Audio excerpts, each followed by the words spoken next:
감사합니다. 지금 또 추수는 거의 했지만은 바쁜 철입니다. 김장철이고 여러 가지 공사관에 바쁘신데 이렇게 많이 오셨는데 그 중에서도 특별히 정창양 우리 자치위원회 사무총장님 어제는 사정에서 못 오셨는데 오늘 오셨습니다. 우리 박수로 환영해 주십시오. 감사합니다. 그리고 남궁 약국장님도 연세 많으신데 이렇게 참여하셨는데 진심으로 감사합니다. 김건태 우리 선생님 또 어제는 일이 많이 밀려가지고 못 오시고 하루 건너서 오늘 이틀째 오셨습니다. 감사합니다.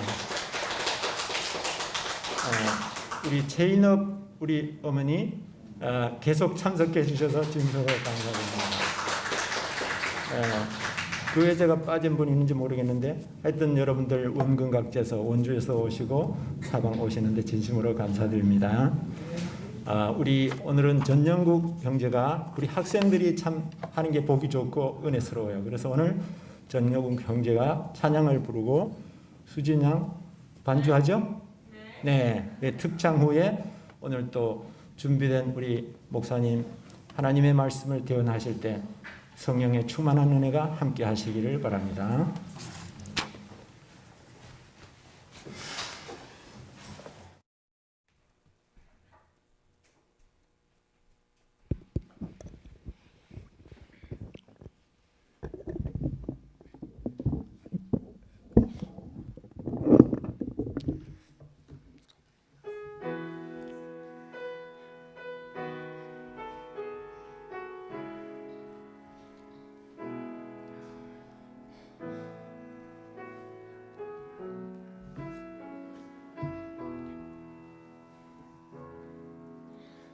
선한 능력으로 안으시네.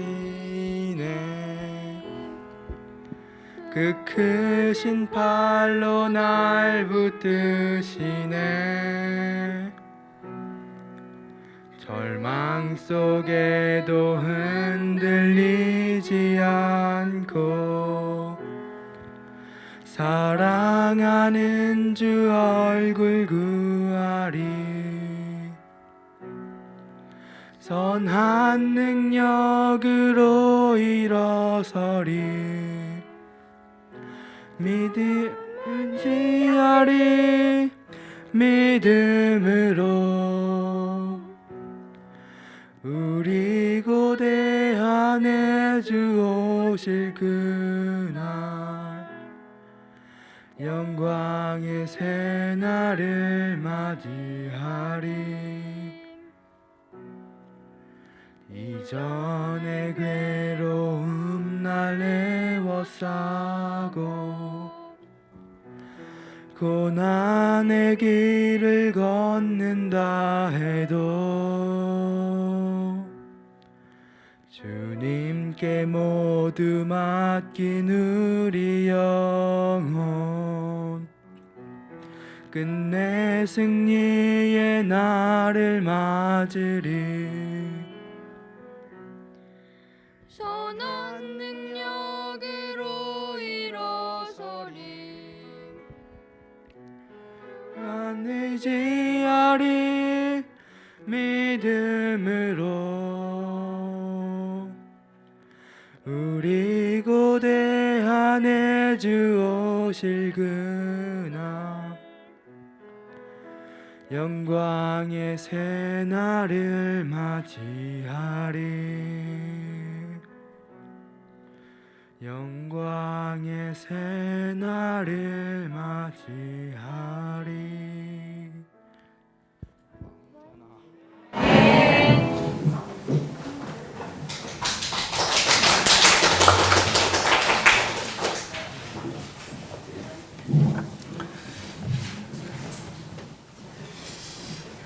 여러분 안녕하세요. 또 오늘 이 시간 이렇게 이 자리에 함께 해주셔서 진심으로 감사드립니다.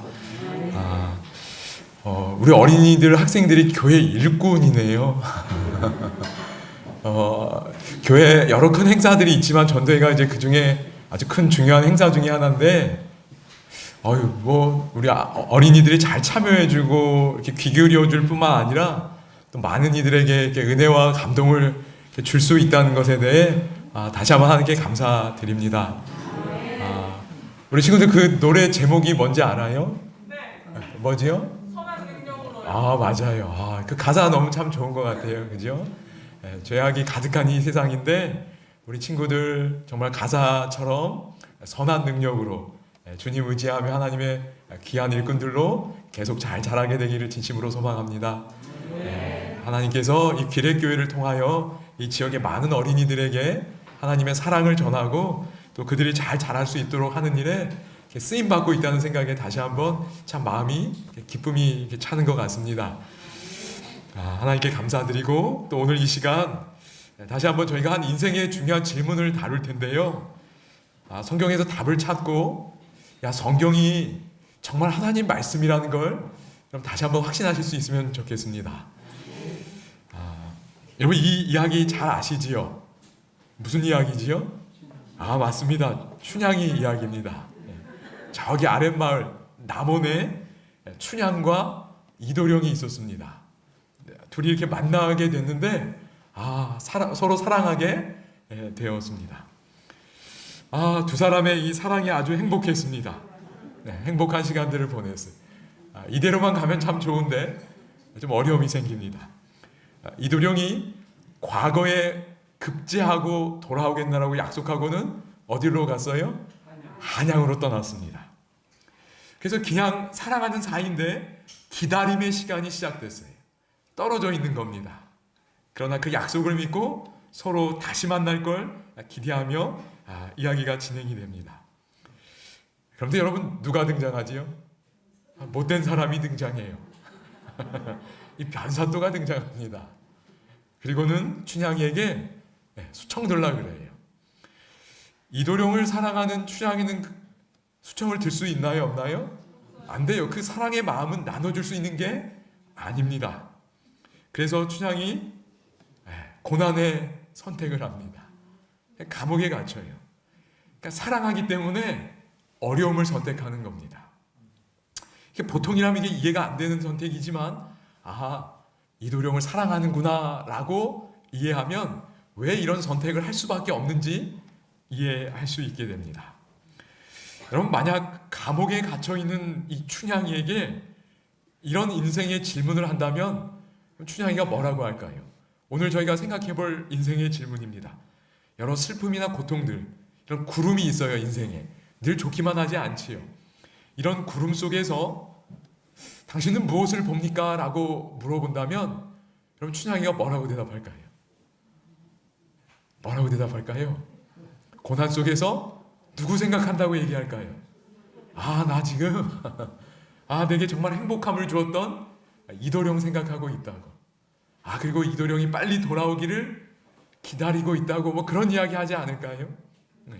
그런 어떤 사랑 또 기다림을 이야기하리라 생각이 됩니다. 근데 시간이 흘러서 기다려도 잘 안 오는 겁니다. 그래서 편지글을 보냈다고 합니다. 뭐라고 편지글 보냈어요? 죽을 날이 머잖아 도련님께 마지막 인사 올립니다. 서방님을 향한 제 마음은 사철 푸른 소나무처럼 변함없습니다.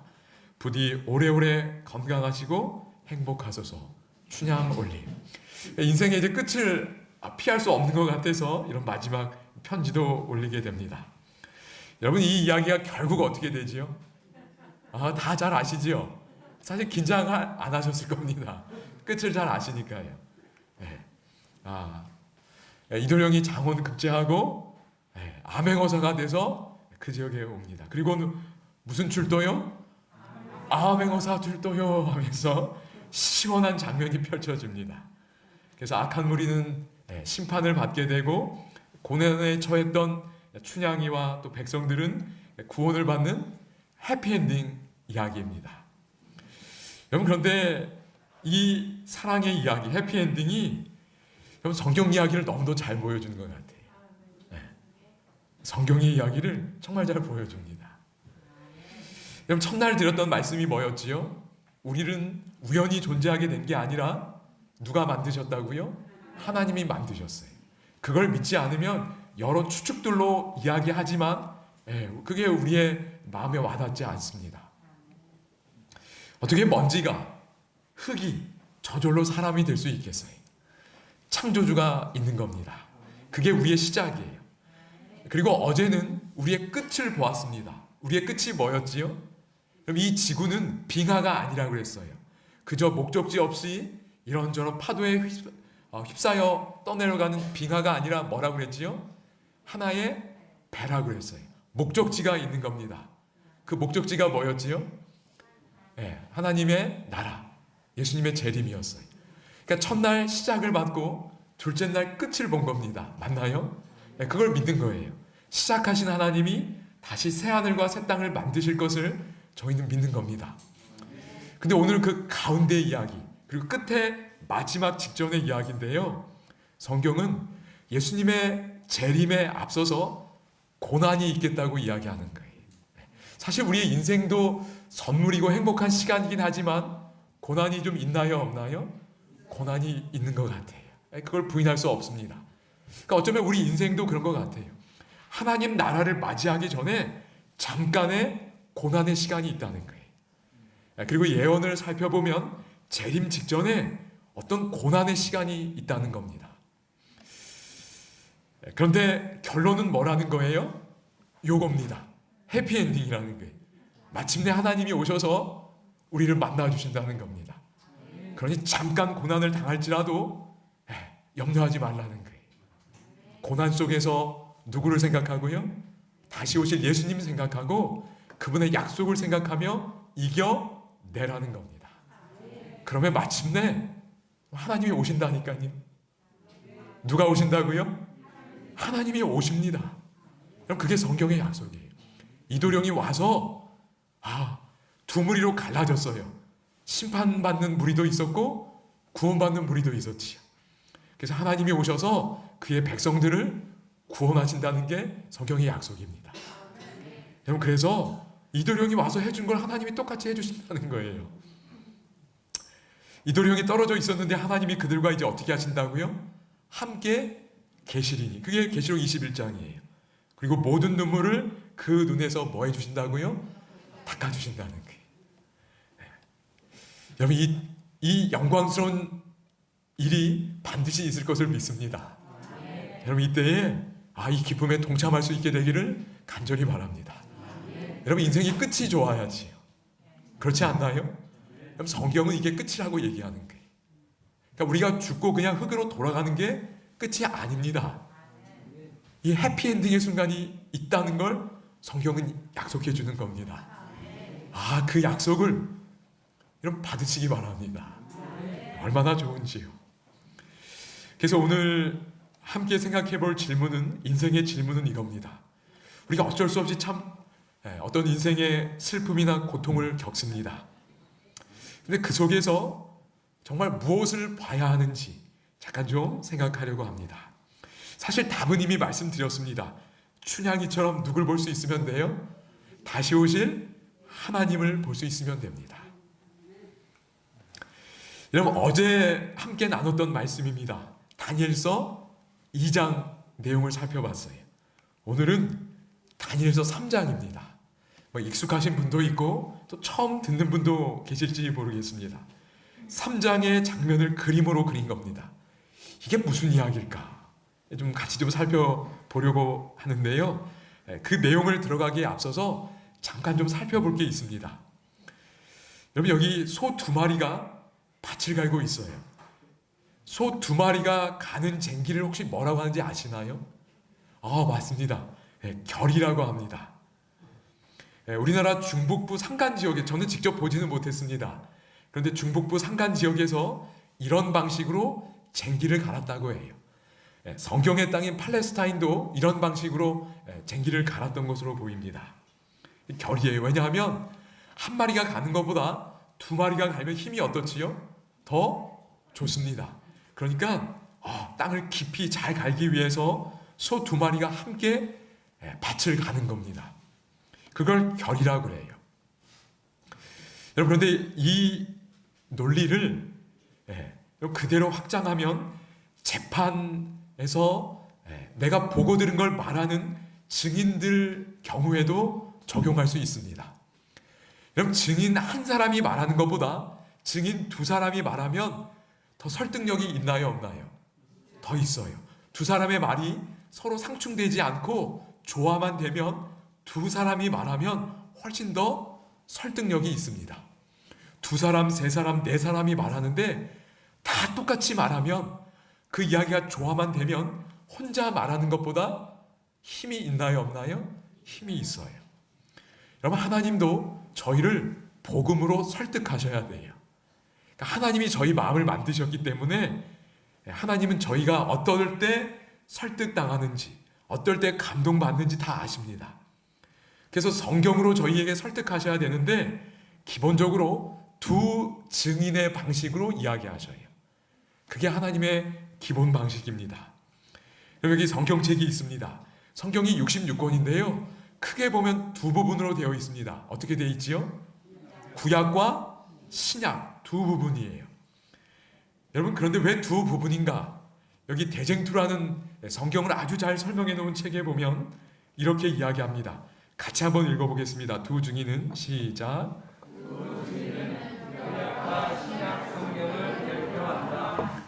여기 보니까 구약과 신약을 뭐라고 표현했어요? 두 증인이라고 했어요. 그러니까 증인 한 사람이 말하는 것보다 두 사람이 말하고 그 내용이 조화가 되면 우리 마음에 훨씬 더 와닿는다는 겁니다. 그래서 성경을 크게 두 부분으로 하신 거예요. 구약과 신약인 겁니다. 여러분, 이게 간격이 굉장히 떨어져 있어요. 그러니까 너무 다른 시대에 다른 사람들, 다른 문화 속에서 기록됐는데 알고 보니까 그 이야기가 똑같다는 거예요. 그러면 야, 이거 봐라, 되게 신기하네, 그런 마음을 갖게 된다는 겁니다. 그럼 오늘 다니엘 3장을 볼 거예요. 근데 다니엘 3장의 증인일이라면 또 다른 증인이 어디에 있냐면 계시록, 성경 마지막 책 13장, 14장에 똑같은 내용이 나옵니다. 여러분, 그런데 다니엘서와 계시록은 약 700년 간격이 있어요. 여러분, 지금으로부터 700년 전이면 우리나라로 치면 대략 1300년 됩니다. 그러면 1390년 정도 될 텐데 그때 되면 조선이 건국할 때입니다. 조선이 건국할 때 기록된 책하고 오늘날 기록한 책이 여러분 똑같은 이야기 하기가 쉬울까요? 어려울까요? 이게 여러분 너무 다르잖아요. 네. 근데 다니엘서와 계시록이 그렇다는 거예요. 그 간격이 있는데 알고 보니까 내용이 똑같아요. 야, 이렇게 700년이나 떨어져 있는데 내용이 똑같다면 여러분 무슨 뜻이에요? 기록한 사람이 하나님이라는 겁니다. 안 그러면 이게 똑같을 수가 없는 거예요. 그럼 그걸 한번 오늘 좀 느껴보시면 좋겠습니다. 네. 자, 그 다음에 또 하나만 잠깐 좀 살펴보겠습니다. 그럼 다니엘서 전반에 걸쳐서 이 사상이 나와요. 네. 한번 같이 한번 읽어볼까요? 시작. 네, 남은 자라는 사상이 나옵니다. 여러분, 여기 저희 교회에서 나온 교리시작 핸드북에 보면 이 남은 자를 이렇게 설명합니다.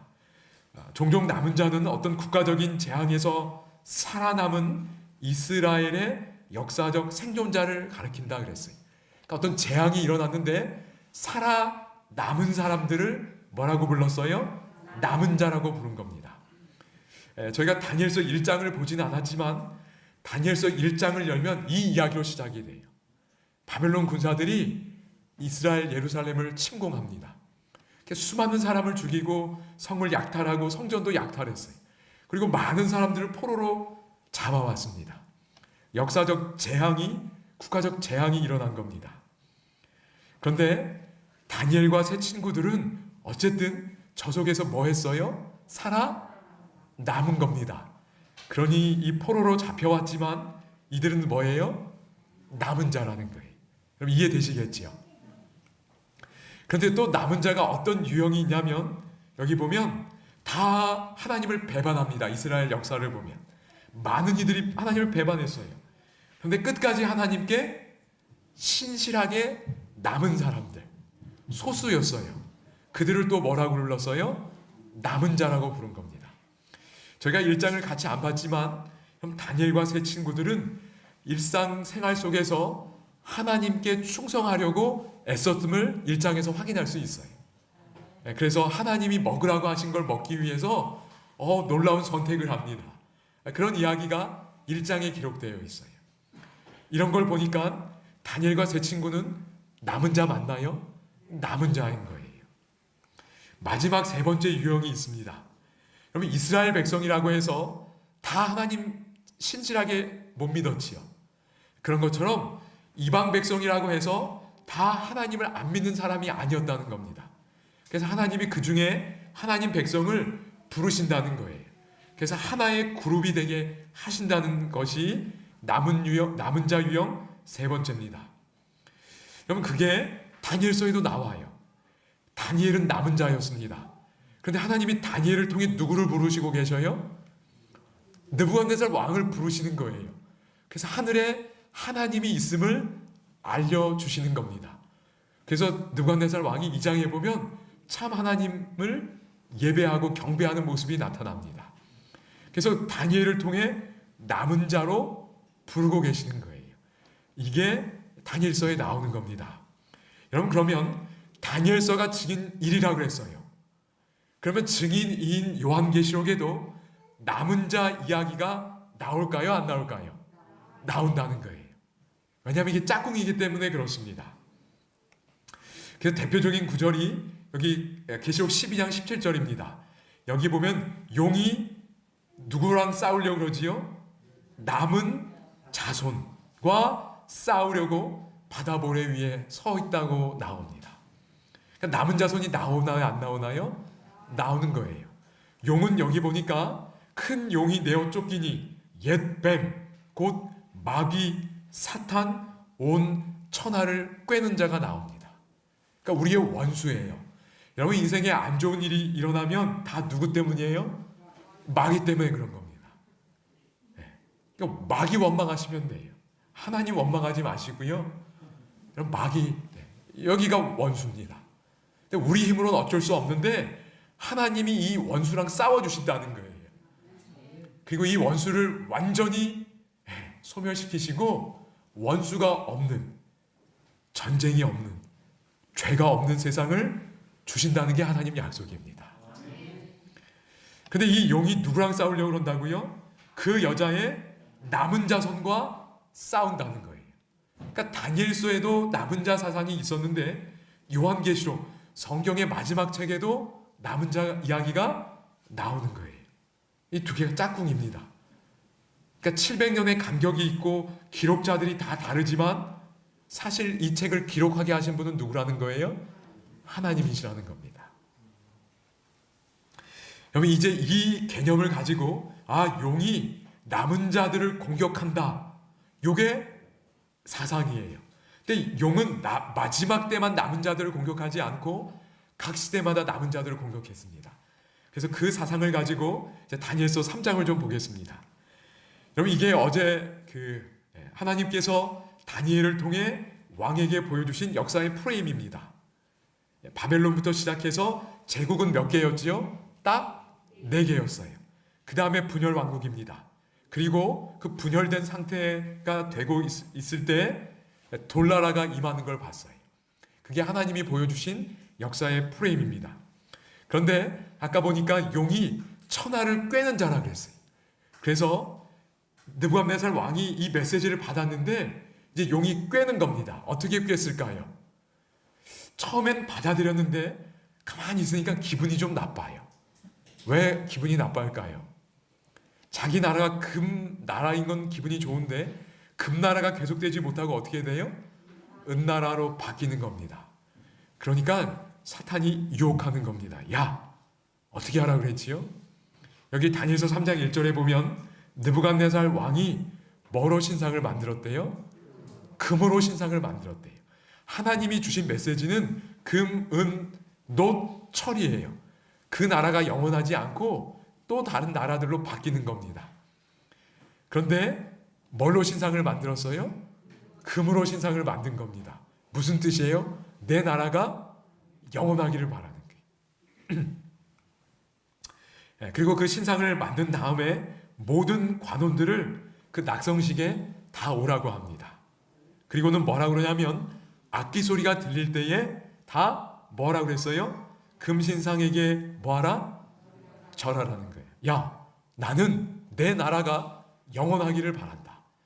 너희들도 그 마음이면 내가 만든 금신상에게 뭐하라? 절하라는 거예요. 그리고 만약에 절하지 않으면 나에 대한 충성이 없는 걸로 간주하고 풀무불에 다 뭐 해버리겠다? 던져버리겠다는 거예요. 그러니까 위협하는 겁니다. 그래서 사람들이 어떻게 했을까요? 거기 모인 모든 사람들이. 여기 보니까 뭐라고 그랬어요? 느부갓네살 왕이 세운 금신상에게 엎드려 뭐하니라? 다 절하니라 그랬어요. 모든 사람이 다 절해요. 한 명도 예외가 없었습니다. 여러분, 그런데 이 절한다는 건 예배하는 거잖아요. 여러분, 변사또가 춘향이에게 수청 들라고 했을 때 왜 수청을 못 들지요? 이미 이도령을 사랑하기 때문에 그 사랑의 마음을 또 다른 누군가에게 나눠줄 수 있나요? 없나요? 없는 거예요. 내가 이 사람을 사랑하면 그 마음을 지켜야 하는 겁니다. 그래서 감옥을 선택한 거지요. 여러분, 마찬가지입니다. 여러분, 예배하라고 하나님을 예배하는 사람인데 우상에게 절하라? 그거는 마치 춘향이에게 그 마음을 달라고 하는 것과 똑같은 거예요. 그러니까 줄 수 있나요? 없나요? 못 주는 거예요. 그래서 창조주 하나님, 참 하나님을 예배하던 다니엘의 세 친구들은 다른 사람들 다 엎드려 있는데 지금 어떻게 있어요? 서 있는 겁니다. 여러분, 다른 사람들이 다 엎드리는데 나만 이렇게 서 있는 게 쉬울까요? 어려울까요? 어렵지요. 그러나 하나님을 사랑하는 마음을 우상에게 나눠줄 수 없는 겁니다. 춘향이가 그렇게 한 것처럼 그 사랑의 마음을 나눌 수가 없는 거예요. 그래서 어떻게 하는 거예요? 서 있기로 선택하는 겁니다. 설령 내가 죽을지라도 그 마음을 지키는 겁니다. 이게 다니엘 3장의 이야기. 근데 이게 사탄이 남은 자손인 다니엘의 세 친구들을 공격하는 내용인 거예요. 공격하기 위해서 왕에게 금신상 만들려고 한 겁니다. 우연히 일어난 게 아니에요. 이들이 서 있자 고발이 들어갔어요. 그래서 왕이 부릅니다. 야, 너희들이 이렇게 하는데 난 너희들 좋아하지 않냐? 그러니까 다시 악기 소리가 들릴 때 너희가 절해라. 그런데 절하지 않으면 어떻게 하겠다고요? 풀무불에 던져놓겠다 그랬어요. 그러면서 뭐라고 한마디 덧붙이냐면 능히 너희를 내 손에서 건져낼 신이 누구겠냐 그러는 거예요. 아무도 구원 못하니까 절하라는 겁니다. 여러분, 이때 다니엘의 세 친구가 어떻게 대답했지요? 여기 아주 멋진 대답이 나옵니다. 빨간색만 같이 읽어보겠습니다. 이 일에 대하여 시작. 이 일에 대하여 왕에게 대답할 필요가 없나이다. 여러분, 지금 좀 고민을 하는 것 같아요? 고민 안 하는 것 같아요? 고민 안 하는 것 같아요. 대답할 필요도 없대요. 그러니까 이대로 선택하면 본인의 목숨이 잃어버릴 것 알면서도 대답할 필요가 없대요. 고민할 필요가 없대요. 왜요? 하나님을 사랑하는 마음이 확고한 거예요. 그러니 대답할 필요도 없대요.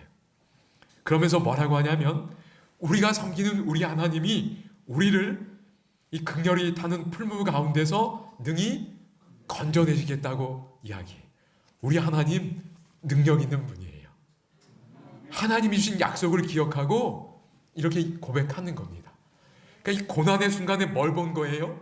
불타는 그 풀무불, 그걸 본 게 아니라 사랑의 하나님을 받고 하나님의 약속을 머릿속으로 생각한 겁니다. 오늘 저희도 그럴 수 있기를 바랍니다. 시련이 닥쳐올 때 그 시련을 보는 게 아니라 하나님이 보여야 돼요. 야, 그 하나님이 나에게 어떤 사랑을 베풀어 주셨는지가 기억나야 됩니다. 그리고 그분이 주신 약속이 생각나면 여러분, 고난 앞에서 저희가 하나님 모르는 분들, 하나님의 약속이 그 마음에 없는 분들과 다른 선택을 할 수 있다고 저는 믿습니다. 지금 다니엘의 세 친구들이 그러는 거예요. 근데 이 고백으로 끝나지 않지요. 유명한 고백도 하나 붙입니다. 그럼 뭐라고 그랬지요? 그리 아니하실지라도 그랬어요. 하나님이 나 구원하실 걸 믿습니다. 왜? 약속하셨으니까. 살아계신 하나님이 구원하실 걸 믿습니다. 그런데 지금 그렇게 하지 않으실지라도. 언제요? 지금. 나는 구원하실 걸 믿는데 혹 하나님의 계획이 지금 나를 구원하는 게 아니에요. 침례 요한처럼. 근데 그리 아니하실지라도 나는 하나님을 믿고 하나님을 선택하겠다는 거예요. 그러니까 지금 구원하지 아니하실지라도 언제는 구원하신다는 거예요. 그분의 때가 될 때 그분이 다시 나에게 생명을 주실 걸 믿는다는 겁니다. 이게 진짜 신앙의 모습인 것 같아요. 여러분, 이 고백이 다니엘서 3장에 나와 있습니다. 그러면 증인 2인 요한계시록에도 여러분 이런 이야기가 나올까요? 안 나올까요? 여러분 나온다는 거예요. 다니엘서 3장의 이야기가 과거에 있었던 역사입니다. 그런데 요한계시록 13장에 나오는 이야기는 뭐예요? 예언입니다. 이런 일이 일어날 거라고 성경이 예언하는 거예요. 미래입니다. 여러분 아까 본 것처럼 계시록 12장 17절에 보면 용이 남은 자손과 싸우려고 합니다. 공격하는 거예요. 하나님에게서 떠나게 만들고 자기는 이미 죽을 운명이 확정되어 있거든요. 그러니까 같이 죽자는 거예요. 아주 못된 신보입니다. 우리가 행복한 걸 너무 싫어하는 존재가 있어요. 원수가 있습니다, 여러분. 그게 용이에요. 원수입니다. 그래서 어떻게 공격하냐면 13장에 가면 뭐를 만들려고 그래요? 우상을 만들려고 그래요. 그리고 저 끝구절에 가보니까 그 우상에게 뭐 하지 않으면? 경배하지 않으면, 예배하지 않으면 저는 며칠든지 다 어떻게 하겠다고요? 죽이겠다는 거예요. 여러분 다니엘 3장의 이야기랑 똑같나요? 안 똑같나요? 똑같아요. 그러니까 다니엘 3장에 있었던 이야기가 앞으로 일어난다는 겁니다. 예수님 재림 직전에 이런 이야기가 있겠다는 거예요. 이게 성경의 예언입니다. 그러니까 춘향이가 이도령 만나기 직전에 고난의 시간이 있었던 것처럼 성경은 우리가 왕이신 예수님을 만나기 전에 이런 시간이 있겠다는 거예요. 그리고 그 어려움에 처했을 때 예수님이 오신다는 거예요. 아멘어사 출도가 일어나는 겁니다. 그럼 두 머리로 나뉘는 거예요. 그분의 오심이 너무 기쁜 무리가 있고 그게 두려움에 처하는 사람들이 있다는 거예요. 안타깝지만 그렇게 나뉜다고 성경이 말하는 겁니다. 여러분 오늘 이 이야기를 들으면서 내가 어느 그룹에 속하기를 선택할지를 여러분 마음속에 생각하시면 좋겠습니다. 하나님은 여러분 모두가 다 하나님의 백성으로 그 다시 오시는 예수님을 기쁨으로 맞이하기를 바라고 계심을 믿습니다. 십자가의 주님이 오시는 거니까요. 여러분을 구원하기 위하신 그분의 그 사랑을 받으시고 오늘 이 시간 다시 한번 우리 십자가의 주님을 나의 구주로 여러분 마음에 영접하시기를 바랍니다. 그러면 되는 거예요. 그럴 때 우리가 이 다니엘의 세 친구처럼 하나님을 향한 사랑의 선택을 할 수 있음을 믿습니다. 여러분 변사또가 나쁜 이유가 뭐냐면 사랑을 강요하고 강제하는 거예요. 여러분 사랑을 강요하면 되나요? 안 되나요? 그건 무서운 폭력이지. 나는 손잡기 싫은데 강제로 막 손 잡으면 되나요? 안 되나요? 안 돼야 돼요. 서로 함께 잡아야지. 그래서 아주 나쁜 인물입니다. 그럼 사랑은 강요할 수 없는 거예요. 하나님도 사랑을 강요하지 않으셔요. 그냥 사랑을 계속 주셔요. 그리고 그 사랑을 뭐 하기를? 받아주기를 원하시는 겁니다. 여러분 용이 아주 나쁜 이유는 예배를 강요하고 강제하는 게 아주 나쁜 거예요. 여러분 예배는 그럴 수 없는 겁니다. 여기 셋째 천사 그 13장의 그 내용에 보면 같은 겁니다. 강요하고 강제하는 건데 그 강요된 예배를 응하지 말라는 메시지가 셋째 천사의 기별이에요. 그러면서 잠시 시련을 견디면 예수님 오신다는 게 셋째 천사의 기별의 메시지입니다. 하나님이 저는 참 좋은 이유가 우리에게 뭐를 주셨어요? 자유의지를 주신 거예요. 그러니까 선택할 수 있어요. 여러분 참 놀랍지 않나요? 우리가 하나님의 뜻을 뭐 할 수 있다는 거예요? 거절할 수 있다는 거예요. 그러니까 하나님이 아무리 나에게 사랑한다고 해도 하나님 우리에게 뭐를 주셨다고요? 자유의지 선택할 수 있도록 하신 거예요. 진짜로 자유의지를 주신 겁니다. 위험 부담을 감수하고서라도 하나님은 자유의지를 주셨어요. 저는 점점 더 이걸 깨달아가는 것 같아요. 그러니까 사람은 절대로 다른 사람의 자유의지를 침해하면 안 된다는 생각을 점점 더 많이 하게 되는 것 같아요. 참 하나님이 좋으신 분인 건 여러분 같이 한번 읽어보겠습니다. 하나님이 시작.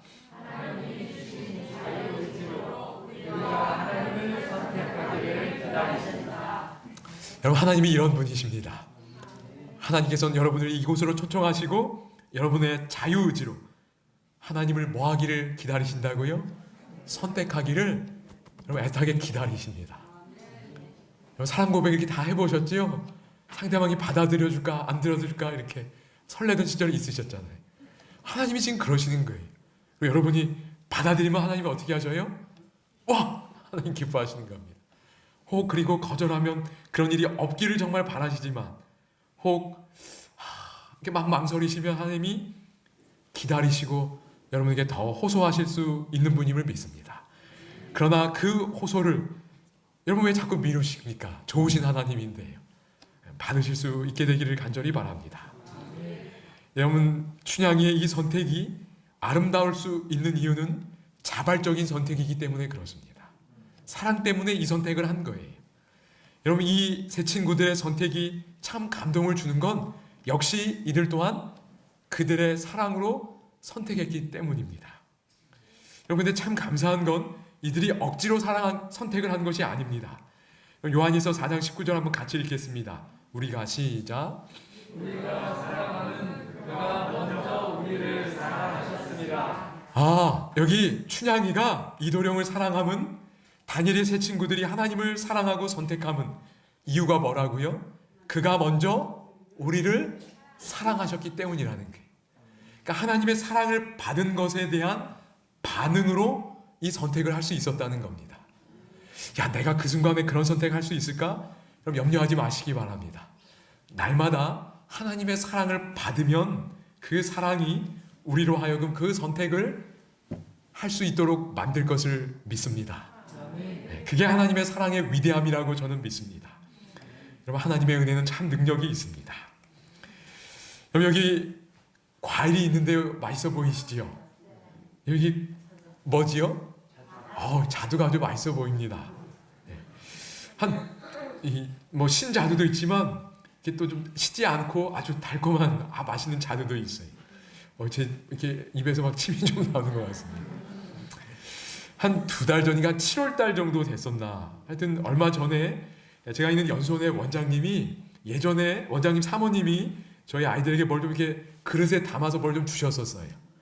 그래서 그 그릇을 갖다 드리면서 아이들이 오렌지인지 뭐 그냥 자기들 손에 몇 개를 들고 그릇을 갖다 드리러 갔습니다. 그런데 사모님이 또 뭐 이렇게 뭐 과일을 이렇게 좀 받고 하니까 아이들이 그냥 보내시지 않고 어느 분이 농사지은 자두를 이렇게 주셨었는데 그 자두를 종이봉지에 이렇게 담아서 또 보내주신 겁니다. 집에 와서 이 자두를 맛을 봤는데 자두가 너무 맛있었어요. 근데 둘째 아이가 아빠한테 전화했습니다. 뭐라고 전화했을까요? 제가 그때 사무실에 있었는데 금요일 오후에 아빠 사모님이 자두 주셨는데 자두가 너무 맛있어요. 자두 먹으러 와요 그랬어요. 제가 그래서 너무 고마웠지요. 알았어 아빠 지금 하던 일 마무리하고 곧 갈게 그랬어요. 한 5분 정도 흘렀을까요? 조금 있으니까 둘째 아이가 사무실 문을 열고 이렇게 들어오는 겁니다. 사택하고 그 사무실하고 글쎄 한 4, 5분 정도 거리가 있습니다.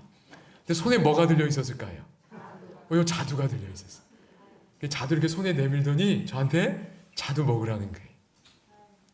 그래서 제가 알았어 하면서 하던 좀 이따 먹을게 하고 옆에 딱 놀려니까 이거 안 된대요. 지금 먹으래요.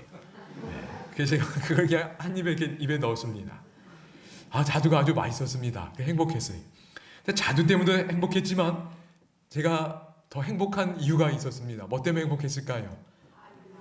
그 아이의 마음이 좀 보이는 겁니다. 이 아이가 아빠를 생각할 수 있구나. 그러니까 온 거지요. 맛있는 걸 먹고 자기가 더 먹어도 되는데 누구 생각한 거예요? 아빠 생각한 겁니다. 아빠도 먹으면 좋겠다. 그리고 아빠가 안 오니까 또 뭐 한 거예요? 아빠가 지금 먹으면 좋겠다 생각한 겁니다. 그 마음이 느껴지니까 제가 행복한 거지요. 근데 이게 아이도 행복하고 저도 행복할 수 있는 이유는 이게 뭐였기 때문이에요? 제가 명령으로 내린 것이 아니고 이 아이가 뭐 한 거예요? 선택한 거라는 거예요. 자발적으로 선택한 겁니다. 근데 그렇게 선택할 수 있었던 이유는 뭐예요? 아빠가 아이를 먼저 사랑했고 그리고 그 아이도 그 사랑에 반응하여 아빠를 사랑하는 마음을 갖게 된 거지요. 그러니까 이게 별거 아니지만 그거를 보여주는 거다. 그런 어떤 작은 거기 때문에 서로가 행복할 수 있었음을 믿습니다. 여러분, 하나님의 사랑이 우리 안에 이런 놀라운 행복의 관계를 만들어낼 줄로 믿습니다. 그러니 하나님의 사랑을 받으시기로 여러분 선택하실 수 있기를 간절히 바랍니다. 그 사랑이 우리로 하여금 하나님을 사랑할 수 있도록 만들 것을 믿습니다. 여러분, 그런데 여기 셋째 천사의 기별이 나와요. 강제로 예배드리게 할 때 절대로 그 우상에게 경배하지 말라는 구절이 계시록 14장에 나옵니다. 그런데 그 시련의 때를 잘 이겨내는 사람들의 특징이 12절에 나옵니다. 여기 성도들의 인내가 여기 있나니 같이 한번 읽겠습니다. 시작. 성도들의 인내가 여기 있나니 저희는 하나님의 계명과 예수 믿음을 지키는 자라. 여기 성도들의 인내가 있어요. 특징이 두 가지입니다. 하나는 뭐예요? 하나님의 계명이고 또 하나는 뭐예요? 예수 믿음입니다. 여러분, 여기 시그베 톤스타드라는 박사님이 계시록 논문을 이걸로 쓰셨는데 거기 보니까 12장 17절은 이게 시작 지점이에요. 싸움의 시작 지점입니다. 그리고 14장 12절은 싸움이 끝나는 지점이에요. 그러니까 승리하는 사람들의 특징인 겁니다. 근데 그들의 특징이 하나님의 계명과 예수 믿음입니다. 이걸 다니엘 3장의 내용에서 생각해 보면 여러분, 다니엘의 세 친구들이 절하지 않은 이유는 하나님의 계명이 그들 마음속에 있었어요. 우상에게 절하지 말라. 창조주를 예배하라는 그 계명이 그 마음속에 그 사랑으로 인하여 새겨졌기 때문에 절할 수가 없는 겁니다. 맞나요? 그런 겁니다. 그런데 또 그들에게도 뭐가 있었냐면 예수 믿음이 있었어요. 이 예수 믿음이 뭔가? 여러분, 이 박사님의 이 논문의 핵심 다룬 내용이 뭐냐면 예수 믿음이 뭔지를 다룬 게 이 박사학위 논문입니다. 그것만 연구한 거예요. 참 학자분들 존경스럽습니다. 저는 이분의 연구 결과가 맞는지 틀린지 제가 뭐 이렇게 검증할 만한 역량은 안 되지만 이분의 연구 결론이 제 마음에 너무 마음에 들었어요. 그리고 성경의 다른 부분과 충돌되지 않는다는 생각을 하게 됐어요. 너무 잘 조화가 됩니다. 그래서 잠깐 소개를 해드립니다. 여러분, 그 예수 믿음이라는 게 헬라어로 이에스 피스티스라는 단어인데, 피스티스라는 그 단어는 믿음으로도 번역될 수 있고 신실하심으로도 번역될 수 있습니다. 그 다음에 이게 주격이고 목적격이 있어서 주격으로도 해석될 수 있고 목적격으로도 해석될 수 있어요. 개역 성경은 그냥 예수 믿음이라고 했습니다. 근데 여러분, 많이 갖고 계신 개역 개정은 예수에 대한 믿음, 목적격으로 해석한 겁니다. 그래서 우리가 예수를 믿는 믿음을 가지고 있다고 번역한 겁니다. 뭐 그게 틀렸다고 생각되지 않습니다. 그런데 어떤 초점을 생각하고 이걸 아울러 이해하면 좋겠습니다. 그런데 이 박사님의 결론은 뭐냐면 어떤 번역이 가장 적절한가? 예수의 신실하심으로 이해하는 게 가장 적절하다는 게 이 논문의 결론입니다. 저는 이게 야, 이거 맡길 수 있겠다는 생각이 좀 들었어요. 그럼 예수의 신실하심을 가지고 있다는 게 뭔가요? 예수님의 자기의 인생의 경험 속에서 예수님의 신실하심을 많이 경험했다는 거예요. 아, 예수님은 약속하시면 뭐 하신다? 꼭 지키는 분이라는 걸 계속 경험한 겁니다. 그래서 이들의 기억 속에, 마음의 창고에는 신실하신 예수님에 대한 기억이 너무 뚜렷하게 있는 거예요. 그러니까 이 죽음을 앞둔 순간에도 내가 지금 죽을지라도 예수님은 뭐 하시는 분이다? 나를 다시 약속대로 살리시고 새 생명을 주실 수 있는 분이라는 믿음이 작동된다는 거예요. 그러니까 예수님이 신실한 분이 아니셨으면 여러분 이 선택을 할 수가 없다는 겁니다. 근데 자기 인생의 평생에 예수님은 신실한 분이셨던 거예요. 그러니 지금 순간에도 예수님의 약속대로 선택하는 게 어렵지 않다는 거예요. 그러니 그 믿음을 주신 분도 누구셔요? 예수님인 겁니다. 그래서 그 예수님을 믿는 믿음, 선택을 발휘할 수 있었다는 게 그 논문의 내용이에요. 저는 이게 잘 맞는 것 같다는 생각이 들었습니다. 여러분, 하루하루 사시는 동안에 신실하신 하나님을 더욱 많이 경험하시기를 바랍니다. 하나님은 정말 신실하신 분입니다. 말씀하시면 이루시는 분이에요. 그러니 지금 여러분 하나님을 믿기로 선택하시고 하나님이 얼마나 좋은 분인지를 여러분 날마다 경험하실 수 있기를 바랍니다. 그게 너무 행복한 경험이에요. 여러분 아이들의 최고의 행복은 뭔가요? 야, 우리 엄마 아빠 진짜 좋은 분이네. 그거 계속 경험하는 게 그 아이들의 가장 큰 행복이고 건강한 인격을 만들어줄 줄로 믿습니다. 우리가 이거 경험하면 정말 건강한 신앙인 될 줄로 믿습니다. 여러분 그래서 불에 던졌어요. 3사람 던졌는데 풀무불 속에 몇 사람이 보였어요? 4사람이 보인 겁니다. 4번째 사람이 누구셨어요? 예수님인 겁니다. 정말 언약에 신실하신 분이라는 걸 바로 보여주신 겁니다. 그리고 오늘 우리들에게도 그 약속을 보여주신다고 생각이 됩니다. 여러분 예수님은 내가 고난에 처해 있을 때 어쩌면 더 가까이 다가오실 수 있는 기회가 된다고 믿습니다. 내가 연약한 것이 있으신가요? 내가 뭔가 부족하다고 느끼시나요? 혹 어떤 어려움 속에 처해 있으신가요? 그럼 예수님을 여러분의 마음에 초청하시고 언약에 신실하신 이분을 경험하실 수 있게 되기를 간절히 바랍니다. 이제 한 이야기 들려드리고 마치겠습니다. 여러분 딕 호잇, 그 호잇 부자 이야기 아시나요? 이게 휠체어 밀면서 달리기 하는 아빠 이야기 아마 잘 아실 겁니다. 작년 코로나 때 안타깝게도 아쉽게도 이 아버지가 81세의 나이로 세상을 이제 떠난 걸 보게 됐어요. 이제 아들은 이제 혼자 남게 됐습니다. 작년에 돌아가셨어요. 근데 이 코로나 상황 속에서 그 장례식이 온라인으로도 이렇게 진행되는 걸, 예배가 진행되는 걸 좀 보게 되었습니다. 그래서 이분을 이렇게 기념하는 여러 영상들이 좀 나오더라고요. 참 정말 큰 감동을 줬던 분입니다. 그래서 잠깐 영상 보여드리고 그리고 좀 마무리. 이렇게도 사랑할 수 있구나. 그런데 이 사랑의 마음 하나님이 주셨음을 저는 믿습니다. 그리고 정말 신실하신 그 하나님의 모습을 보여주는 거예요. 내가 낳은 자식에게 끝까지 신실한 그 사랑을 보여주는 겁니다. 하나님이 그런 분이셔요.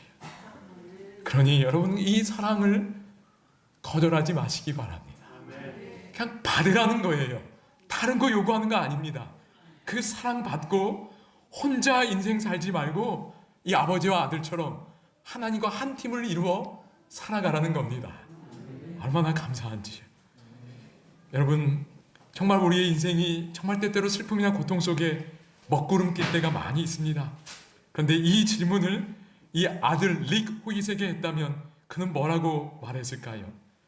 사라지지 않을 것 같은 먹구름 속에 태어날 때부터 놓였지만 뭐를 봤다고요? 아버지의 신실한 사랑을 본 겁니다. 그리고 그 사랑 때문에 아버지와 함께 달릴 수 있었고 자유와 행복을 누렸고 그리고 다른 많은 이들에게 영감을 주는 가치 있는 인생을 살 수 있었습니다. 오늘 우리도 하나님과 함께라면 더 아름답고 가치 있는 인생 살 수 있음을 믿습니다. 하나님은 여러분을 선택하셨어요. 여러분도 이제 하나님을 선택하실 수 있게 되기를 바랍니다. 아들의 고백 잠깐 듣고 찬양 듣고 기도하겠습니다. 아들이 이렇게 말합니다. And my feet, he is the wind beneath my wings. There is many things I'd like to do for my dad. I wish I could sit him down in a wheelchair and I would push him, but obviously, because of my ability, I cannot. I have quite a list of things I would do with Dad. Pull, pedal, and push him in a triathlon. I would carry him on my shoulders up a mountain. I would do anything for my dad.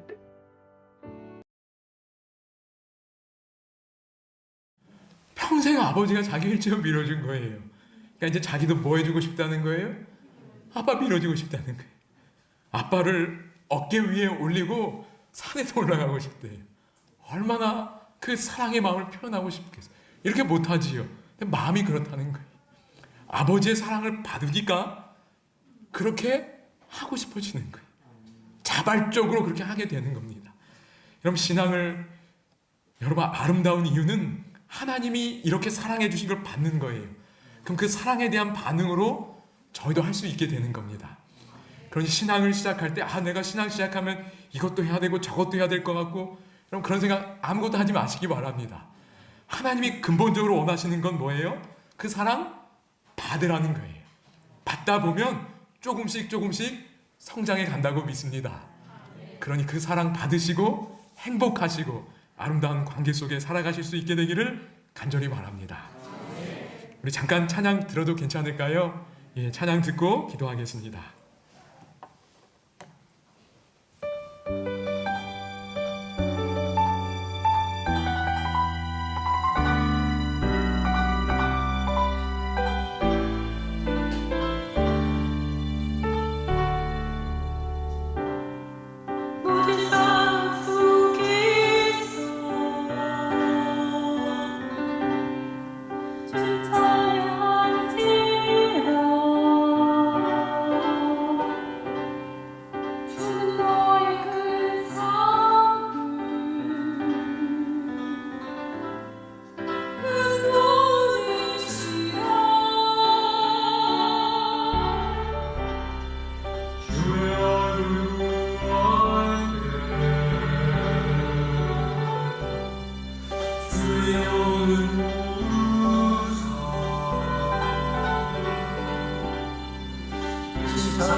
기도하겠습니다. 하나님 아버지, 우리에게 참으로 신실하신 하나님 아버지가 계심을 시간 다시 한번 확인하게 해주셔서 감사합니다. 우리에게 생명을 주셨고 그리고 다시 영원한 생명을 그리스도의 십자가를 통하여 주시는 그 하나님을, 참 좋으신 하나님을 우리 마음에 다시 한번 영접하도록 도와주시고 하나님과 함께 신실하신 하나님의 사랑을 더 깊이 경험하는 삶을 살아가도록 인도하여 주시옵소서. 예수님의 이름으로 기도드립니다. 아멘.